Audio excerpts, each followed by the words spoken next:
네, 오늘은 모유수유 관련한 얘기를 해보고 싶은데 제 상태가 말이 아니기 때문에 아니면 얼굴을 좀 이모티콘으로 가리든 해야 될 것 같아요. 모유수유가 생각보다 너무 어려워서 다른 분들은 어떻게 하시는지 찾아보니까 다들 어려움을 많이 겪고 계시더라고요. 근데 또 되게 수월하게 하시는 분들도 많고, 이 모유수유에 대해서 공부를 따로 한 것도 아니고 대부분이 그냥 맞닥뜨려서 경험하게 되는 거라 저도 모유수유가 이렇게 힘들 줄 모르고 하게 된 케이스예요. 제가 지금 경험하고 있는 것들을 기록으로 남겨볼 겸 자문자답식으로 얘기를 한번 해보려고 해요. 먼저 첫 번째로 모유수유를 해야겠다고 생각한 계기는, 이제 태반이 제거되면서 모유가 그때부터 도니까 한 3일 정도면 병원에서 이제 불러요. 병실에 있으면은 이제 전화가 와요. 모유수유 하라고 내려오라고 하거든요. 이제 모유수유가 뭐 얼마나 어려운 건지 어떻게 하는 건지 사실 전혀 모른 채 그냥 내려갑니다. 내려가서 한 4-5명 우리 산모들 같이 방에 앉아있고, 거기서 수유 쿠션이랑 등받이 의자랑 이렇게 딱 세팅을 해주세요.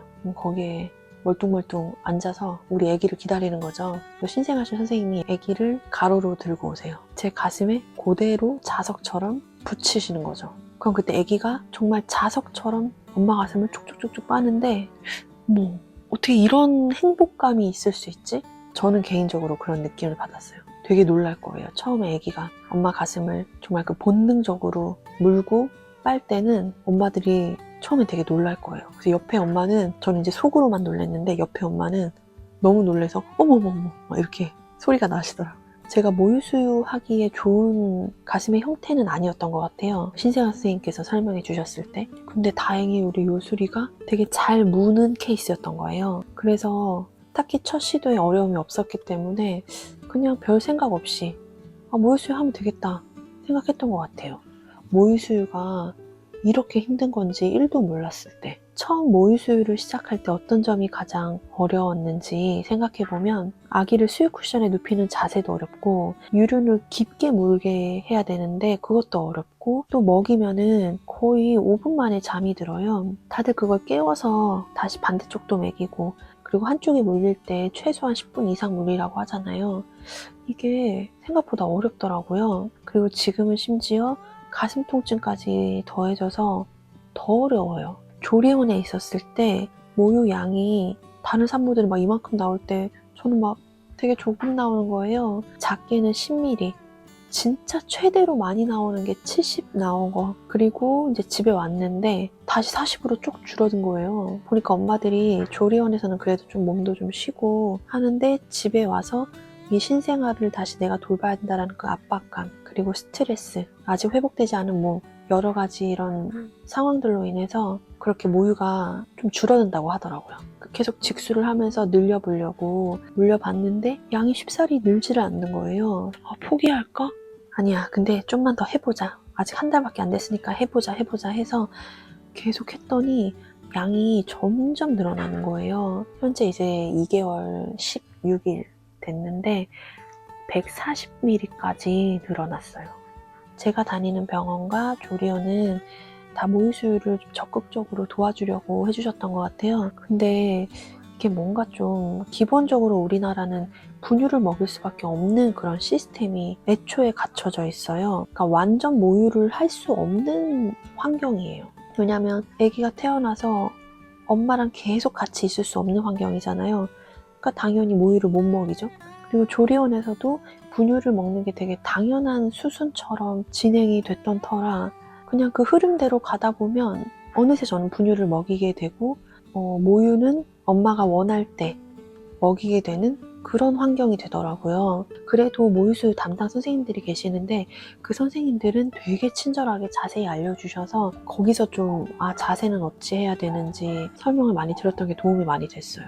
저는 지금 혼합수유를 하고 있습니다. 지금 완전 모유를 할 수 있는 정도는 아니기 때문에 어쩔 수 없이 혼합을 하고 있는데, 혼합도 초기에는 모유를 먹이고 분유로 보충을 했었어요. 근데 지금은 좀 방식을 바꿔서 양이 좀 늘기도 했고, 그래서 현재는 모유만 먹이거나, 그리고 또 다음 텀에는 분유만 먹이거나 하는 방식으로 바꿨고, 분유만 먹일 때는 저녁 타임에, 아무래도 모유는 수유텀을 아주 길게 가져갈 수는 없더라고요. 그래서 저녁에는 분유 먹고 푹 자라고 그렇게 하고 있습니다.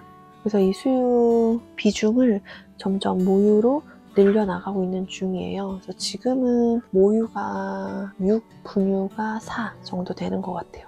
수유 주기나 시간은 가슴 양쪽을 다 먹이라고 하잖아요. 근데 다들 그거 잘 되세요? 저는 그게 너무 어려워요. 한쪽 먹으면 아기가 자요. 그걸 깨워서 먹이라는데 최선을 다해서 깨워봐도 잡니다. 그래서 이제 저도 좀 전략을 바꿔서 그러면 한쪽을 그냥 양껏 먹이자. 그리고 아기가 자면 그냥 재우자. 그렇게 하고 있습니다. 100점짜리 방법은 아니라는 건 알고 있지만 아기를 정말 못 깨우겠어요. 유축기를 저는 지금 사용하고 있고 보건소에서 메델라 휴대용 대여해가지고 사용하고 있어요. 한 달은 무료고 그 다음부터는 유료인데 그래서 지금은 유료로 대여하고 있습니다. 3단계까지는 견딜만한 통증이더라고요. 아직 전몸살까지는 아니지만 유두백반, 그 다음에 우렬, 이거는 자주 겪고 있어요. 특히 유두백반. 하얗게 반점처럼 그렇게 생겼어요. 근데 이게 유두백반이 생기면 그럴수록 더 물려야 된다고 들어가지고 그래서 아파도 계속 직수를 했거든요. 그러면 좀 나아져요. 근데 이제 아기가 푹 통잠을 자면 저도 이제 같이 자는 거죠. 그러다 보면 유축을 못해. 그러면 유두백반이랑 우렬이 또 다시 생기는 거예요. 제가 대상포진 한번 걸린 적이 있었는데 유두백반이랑 우렬 둘 다 약간 스치기만 해도 아프거든요. 그래서 약간 대상포진이랑 좀 비슷한 느낌? 그래서 아기가 이 유두백반 쪽을 딱 물게 되면 저는 정말 이를 꽉 무는 수밖에 없습니다. 그리고 젖이 이제 돌 때 약간의 통증이 있거든요. 많이 아픈 건 아닌데 약간 전기 통하는 것 마냥 모유가 돌 때는 가슴에 찌릿찌릿 통증이 나요. 이게 기분 좋은 느낌이 아니에요. 찌릿찌릿, 진짜 딱 찌릿찌릿 느낌. 물을 많이 먹거나 음식을 많이 먹으면은 그 찌릿찌릿한 느낌이 더 강하게 오는 것 같아요. 아기 자세 잡는 게 생각보다 너무 힘들어요. 아기가 젖을 물고도 고개가 살짝 뒤로 젖히게도 해야 되죠. 그다음에 유륜도 깊게 물려야 되죠. 햄버거 먹는 것처럼 물리라고들 하잖아요. 근데 아기는 완전 발버둥치고 있단 말이에요. 그거를 다 신경 쓰면서 자세를 잡아줘야 돼. 어깨에 힘을 빼고 굉장히 여왕처럼 도도한 자세로 애기한테 물려야 되는데 그게 생각처럼 쉽지가 않아요. 저는 여전히 굉장히 이렇게 수그리고 여전히 노예 자세로 이렇게 하고 있어요. 그래서 점점 좀 나아지고 있는 거는 같은데 아직은 계속 좀 어깨에 힘이 들어갑니다. 소리 지르고 있어? 왜 이렇게 소리를 지를 줄 아네? 너무 신기해. 근데 가장 힘든 거는 이렇게 제가 열심히 노력하고 힘들게 모유수를 하고 있는데 이 노력들이 뭔가 결과로 딱 보이지가 않는 거죠. 내가 지금 잘하고 있는 건가? 내가 괜히 모유수 욕심 부려가지고 나도 힘들고 신랑도 힘들고 애기만 더 힘들게 하는 건 아닌지 이렇게 모유 먹다 보면은 분유보다 에너지를 확실히 엄청 쓰면서 먹는 게 보이거든요. 그래서 몸에 땀도 나고 머리에도 땀도 나고 그런 거 보면은 나 지금 잘 하고 있는 건가 이게. 분유 먹이면 아기도 젖병으로 편하게 먹고 잠도 푹 자고 할 수 있잖아요. 그래서 신랑은 왠지 모유수유에 그렇게 긍정적이었던 건 아닌 것 같아요. 이게 해보니까 너무 힘든 거라는 거를 알았고 또 분유수유도 충분히 좋은 선택이라고 생각하니까 굳이 모유수유 해야 될까 생각하는 것 같았거든요. 그래서 저도 이 부분이 좀 혼란이 되기는 하는데 그렇다고 또 아직까지는 안 할 이유도 찾지는 못해서 예를 들어 제가 뭐 전몸살이 너무 심하게 와서 막 너무 아프다거나 아니면 모유 양이 너무 안 나온다든지 아니면 내가 바로 회사를 나가야 되는 상황이라든지 뭐 그렇게 모유수유를 못할 이유도 없는 상황이긴 해서 우선은 계속 진행 중이에요. 그리고 의사 선생님이 제가 출산 전에도 그리고 출산 후에도 계속 말씀하셨던 게 산모가 모유수유하면 좋겠다. 왜냐면 그게 자궁 수축에도 도움이 된다고 몇 번 얘기하셨어요. 근데 현재 저의 자궁 수축 속도는 좀 더딘 상태긴 한데 제가 이 정도 모유수유도 안 했다면 아마 더 더디게 그럼 진행이 됐었겠죠? 아무튼 확실히 모유수유는 산모한테도 좋다라는 점. 다시 돌아가도 저는 모유수유를 할 것 같아요. 왜냐면은 아기가 이 젖을 먹는 모습이 너무 사랑스러워요. 정말 이거 하나만으로도 저는 다시 돌아가도 모유수유를 할 것 같아요. 그리고 또 요즘에는 좋은 기계들도 많이 나오고 분유 타는 것도 다 얼마 안 걸리고 하잖아요. 근데 그래도 바로 물리기만 하면 되는 이 직수보다는 빠를 수는 없을 거예요. 그래서 이 모유수유 자세 잡고 하는 거 이런 것만 좀 더 익숙하게 된다면 젖병 세척도 안 해도 되고 편리한 부분이 많은 것 같아요. 저는 지금 혼합 수유를 하고 있지만 모유 수유 쪽으로 비중을 늘려가면서 젖병 세척도 전보다는 좀 덜하게 되니까 이거 되게 편하더라고요. 그리고 제가 외출은 많이 안 해봤지만 외출할 때도 편할 것 같고요. 그래서 해보는 데까지 저는 하려고 하는데 진짜 뭔가 그만할까 싶을 때는 아까 말했던 그 유두백반이나 우려 이런 거 생겼을 때예요. 뭔가 너무 아프니까 의욕도 떨어지고 이렇게까지 해야 되나? 이런 생각이 들거든요. 그리고 분유도 요즘 충분히 괜찮기 때문에 뭐 반드시 나는 모유 수유를 해내고야 말겠어. 그런 마음까지는 아니고 그냥 통증이 지금처럼 있다 없다 정도로만 있어주면, 그리고 모유도 지금처럼 점점 늘어나주면 우선은 계속 해볼 생각이에요.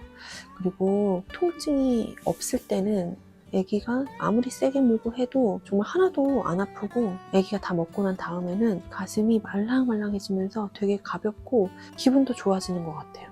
모유수유 관련해서 그냥 주저리 얘기해 보았지만 사실 이런 것들을 같이 나눌 수 있는 지인들이 있다면 얼마나 좋을까 생각이 들더라고요. 이 모유수유에 대해서 우리가 사실 제대로 공부할 기회도 별로 없고 어쩔 때는 내가 잘하고 있나? 의심이 들 때도 있고, 다들 다른 분들은 어떻게 하고 어떤 어려움이 있고 또 어떤 노하우들이 있는지 같이 들어보고 하면 되게 좋겠다 생각이 듭니다. 근데 그럴 기회가 없어요. 제 주변에도 모유 수유를 하시는 분들이 거의 없긴 해요. 이제 제 주변에는 특히 또 바로 일에 투입돼야 되는 엄마들이 많아가지고 하고 싶어도 못한 엄마들도 있고, 지금 이제 2개월 절반 정도 지났어요. 우선 목표는 6개월까지는 해보는 건데 이 모유 수유를 언제까지 하는 게 좋으려나? 아무튼 최소 6개월은 한번 해보고 싶긴 한데, 아무튼 모유 수유는 이 아기와 엄마와의 호흡이 되게 중요하고 약간 끈기가 좀 필요한 일이랄까? 그런 생각이 듭니다. 엄마도 오늘 최선을 다해볼게. 엄마들 오늘도 정말 화이팅입니다. 우리 하루하루 잘 해나가 봅시다.